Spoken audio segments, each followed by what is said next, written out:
Hey folks, BlackCross here, and I am reviewing Kingdom Hearts Melody of Memory. So in this particular video, I want to go ahead and kind of stress this out a little bit. This is basically a completely different game compared to the past Kingdom Hearts entries that we have technically played in a different genre. In the past, we have mostly played through a action RPG style game in more of the RPG genre. But this time around, we are playing a rhythm-based game.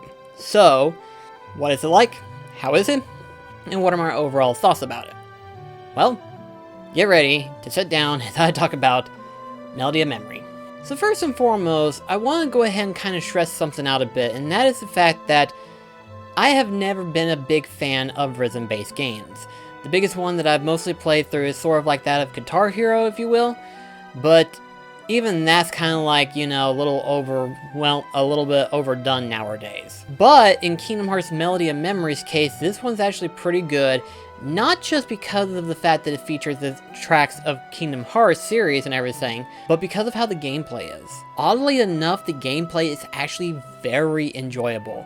I didn't think I would enjoy it nearly as much as I have whenever I first tried it out on the demo. Whenever they released a demo, I tried it out for a little bit and was like, you know what, I can see where this is going, this could be good, this could be interesting. I just didn't know how they were going to do the trophies in regards to, like, say, for example, the one-button prompt type thing. Well, it seems like they definitely went around that corner, and technically the trophies do not unlock whenever you're playing with, of course, the one-button prompt. In other words, certain tracks, layout, and stuff like that, say for example you're trying to go for a full chain or whatever, they will not count the one button prompt.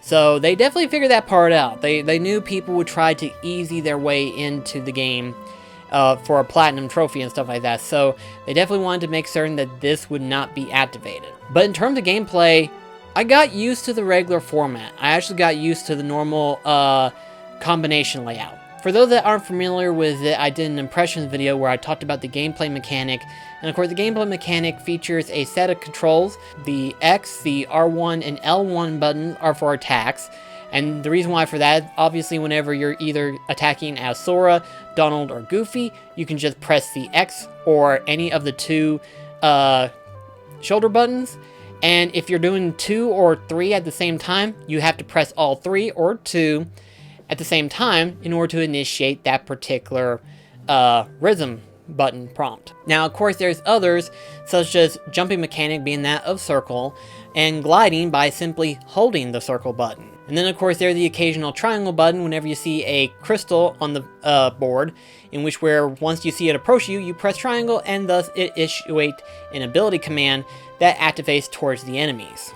And of course, these are simple button prompts. There's also a second style, which is that of performance, which basically uses the square button and the R2 and L2, but this is obviously for those who want an extra challenge, even if proud mode isn't that hard for them, which you're crazy if you think that. But I can actually understand it, especially if you want to challenge yourself in that extra level, in which case that makes perfect sense in my personal opinion. But after playing through normal mode, I actually think I got used to the controls really well, to where I can get familiar with proud mode now, and I feel like I can actually get through proud mode segments a little bit better. Not perfect, mind you, but enough to where I think I can get through it finally. At first I thought to myself I would never beat proud mode with these tracks, but I think now with a little bit of practice, I think I can finally get through it. But then again, even if you can't get it perfect, there are ways you can actually survive it. For example, technically you do have items. There are 5 different items to select from. You have Potion and Mega Potion, which obviously heals your HP after a certain amount of time. For example, if for some reason you almost run out of HP, it will automatically be used once selected before you go into the track, and if for some reason you're about to be HP out, the item will be used right then and there in order to give you that extra boost to last in the track a little bit longer. You also have the 2 items that either increases your item drop rate or increases your experience, in which case these are actually quite helpful in terms of either leveling up the team party per se, or getting extra items either by having extra usable items or materials that you can attain from each track. And then there's also an extra item which basically summons Mickey into the team, in which where he can either give you extra bonuses, give you an extra heal for that matter, or whatever random type thing that it can give you. I don't think it gives you like an easy prompt per se. I think it's more or less of like it can increase your combo points and heal you additionally, all that stuff. And then of course, aside from the tracks themselves, you also have the fact that technically you can unlock certain cards or collector items per se. In the game, there is a section known as Museum, in which where you can view all of your collectible items that you've attained throughout the game. These are of course images of either the Keyblades, the bosses, character images for that matter, and promotional images that they have done over the years of the Kingdom Hearts series. And of course, these particular things comes in two forms. They come either in the gold format or a platinum format. And of course, they have two different sections for that. So if you're looking to collect all of them, be sure to know that this is going to take a long time before you get all of those collector items. But based on all of that, I think people are going to platinum the game first before they can actually 100% complete Kingdom Hearts Melody of Memory. Keep in mind, whenever the game was fixing to be released, they kept mentioning of how this game was designed to take up players' time up until the next official Kingdom Hearts release, which I say it will be another year before we hear anything about that, considering the fact that just recently there had been an announcement for The World Ends With You, Neo, which is technically a sequel, I think. Maybe it's even a prequel, I'm not quite sure. But either way, yes, that's got confirmed for releasing next year. Then, of course, you also got the fact that technically they're also doing the animation series of The World Ends With You. So, Kingdom Hearts series, I think, is going to take a back seat for a while. But we will probably hear more news next year, probably. But aside from that, though, what have I thought about Melody of Memory? Well, I have to say I was actually quite impressed with it. I did not think I was going to like it as much as I enjoy it now. It's become definitely hard to place Melody of Memory. I keep wanting to say Memory of Melody, I don't know why. But I've enjoyed it a lot better than I thought I would. So, where would I put this in terms of my favorites? I would probably put it as like my 5th favorite Kingdom Hearts game out of the series. And keep in mind, I've had it actually posted out on Twitter. But my favorites are, of course, Kingdom Hearts 1, 3, 2, Dream Drop Distance, and then, of course, Melody of Memory. And then, of course, after that, you got, like, Burst by Sleep, 358/2 Days, Chain of Memories, Recoded, you know, stuff like that. And it's kind of surprising that I actually put it right in the middle of all of that. Keep in mind, I don't have a worst favorite. Recoded was not a perfect Kingdom Hearts game. It's not bad, but at the same time, it wasn't as high tier great value in my personal opinion when it comes to really good quality Kingdom Hearts game. Then again, some people would be asking me, well, what do I think about Union Cross? Well, I choose not to play that.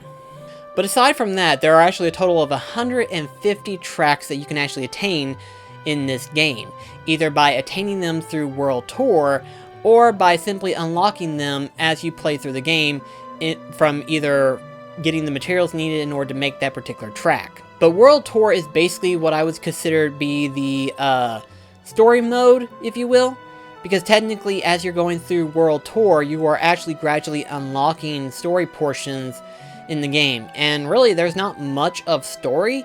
Really, about 90% of the whole entire World Tour thing is just Kairi recollecting on the entire series story itself, going from Kingdom Hearts 1 all the way up to Kingdom Hearts 3 in its entirety, you know, explaining the story a little bit and everything like that, and kind of explaining from Kairi's perspective of like what she's had to go through and stuff like that. You know, it's nothing major. It's sort of like that of Chain of Memories where we've already seen all of this and stuff like that. There's nothing really majorly new, but I did actually enjoy the map layout of the World Tour, in my personal opinion. It kind of gives you that sense that you were really actually going on a actual World Tour type thing.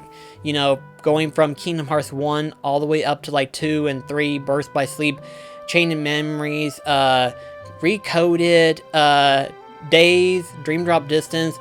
You actually got to go through the entire segment playing through all of these similar tracks and just reminiscing a little bit in terms of the entire series based on the music track alone. And then, of course, followed by the fact that, you know, it did actually feel like an actual world tour. I literally felt like as if I was sort of like young Xehanort whenever he was coming back, and you had that guy, I'm assuming is the Master of Master, where he mentioned, enjoy the world tour, and is like, yeah, I actually did enjoy the world tour. I'm actually kind of surprised that the setup was actually that good. It was really fun. I actually enjoyed it. But at the ending, though, and I'm not going to spoil this, but I'm going to say this right now, the ending portion, the final bits of World Tour, was actually pretty good. While there wasn't a lot in terms of, like, new update in terms of progressing after Kingdom Hearts 3, it was pretty enticing to know where we were going from here. I had an ideal assessment of, like, what we were going to probably see, maybe, but now that has actually shifted a little bit. I do want to do a little video talking about that later on, because I feel like as if there's a lot more questions than answers. I mean, I knew we wasn't going to get a lot of answers figured up. I figured, you know, we were going to get like, hey, here's a clue of where we could find Sora and stuff like that. In this case, it's literally that of, hey, we might actually found a way to find Sora, and then something else happened, and it's like, what? I wanted to point this out, but I'm not going to point it out in this video because I didn't really want to spoil it for anyone who doesn't want to be spoiled. So, if you didn't want spoilers, don't worry, I'm not going to spoil the story, just know that you're not going to get much of a big story implementation until like towards the end of the game of World Tour. But aside from that though, you also have the fact that there are online matches, you know, where it's like versus. You have either versus the computer versus actual players online. Now, there's actually a trend going on Twitter being that of hashtag Melody of Memory Invite. I believe that's what it's called. Basically, people were surprised that you couldn't invite friends to versus you. And I think I understand why they didn't do that to begin with. It was simply because of the fact that, you know, you could easily, you know, fake lose a match to where the other person can max their platinum out, and they would rather have players try to earn it rather than easily get the platinum that they need in order to rank up. This makes perfect sense, and I completely understand that, but I do kind of wish that they would go ahead and have it to where you have either friendly matches versus actual online matches. You know, the friendly matches wouldn't really matter or count in terms of your rank, but the online match would actually count. So, I feel like if they did that, maybe they would have had a better ideal, but apparently they did not go through this. I think the only way you could actually do versus with a friend is if you were doing it like co-op in a way, but then again, co-op was already saying that was in the game, via either online or couch co-op for that matter. But ultimately, I think Melody of Memory demonstrated something. Not only was it a really good, solid game, considering what it technically was, it really demonstrated what the team was capable of. Keep in mind, this was not developed by the main team that did Kingdom Hearts 3. No, this was actually one of 3 other departments that Nomura has set up for this Phase 2 of the Kingdom Hearts series. Keep in mind, in Phase 2, it's after Kingdom Hearts 3, and of course we have Melody of Memory, and there's a whole bunch of other stuff that they've also got planned up until before the main Kingdom Hearts 4. What all that entails, we don't know at the moment, but one thing's for certain, after witnessing Melody of Memory, I personally cannot wait to see what the next entry of Kingdom Hearts is going to bring, especially if Nomura has stated to be true that he's interested in wanting to step into other genres of game. You know, after playing through Melody of Memory, I'm not gonna lie, I'm interested to see what else he's gonna put on the table. We could see a strategy type game where it's like tactics in a way. We could see a kart racer. I know a lot of people want to see one like that. We could potentially see a third-person shooter, you know, considering Sigbar's story and stuff like that. At this point, after Melody of Memory, I am open to the possibilities of what we could potentially see.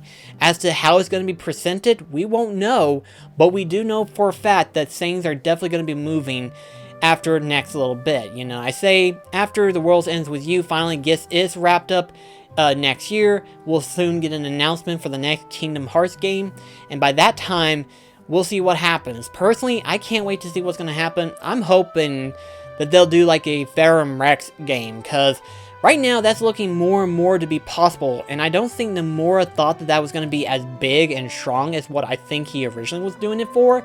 But now that people are more and more invested with this ideal concept, I think Nomura is going to be a little bit more comfortable and open to the ideal of, hey, let's make a actual Ferrum Rex game. I hope he does that, because that'd be interesting. But in terms of rating, I'd probably give Kingdom Hearts Melody of Memory a 4 out of 5 easily. You know, again, it's a Kingdom Hearts title. I love Kingdom Hearts. And for it being a rhythm-based game, I think anyone could easily jump into this and actually enjoy it personally. For it being what it was, I was not expecting it to be as good as it was. So definitely a 4 out of 5. If you didn't think you were going to like Kingdom Hearts Melody of Memory, take it from me. I didn't think I was going to enjoy it as much as I did. It is a really solid game. If you're a fan of rhythm-based game, you're going to love this one. If you're a fan of Kingdom Hearts, you're going to love this one. I personally promise you, this is a game to enjoy. Is it worth the $60? For some, may not be, but I thought it was. It was well worth it for me, and I'm glad I've got it. And I still got a lot more to play through, because keep in mind, even though I've beaten through the main World Tour campaign, I still have a lot more that I still got to do. So this game is going to take a while. But anyway, guys, thank you so much for watching, and I shall see you in the next review. Till then, this is BlackCross signing off. Catch you guys later.